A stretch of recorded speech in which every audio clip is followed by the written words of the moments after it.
দুর্দান্ত খেলে থাকেন সেলিম ভাই।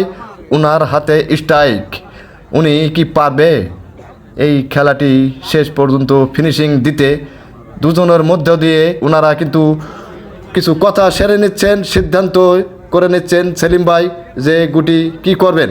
শফিকুল ভাই উনি কিন্তু স্বীকার করলেন, উনি যে মাইকটি দিতে চাচ্ছেন ওনার অনুমতি দিলেন। উনি কিন্তু কি করবেন, গুটিটি কি টান খেলার চেষ্টা করছে রেডটি, তো এমনটাই দেখা যায়।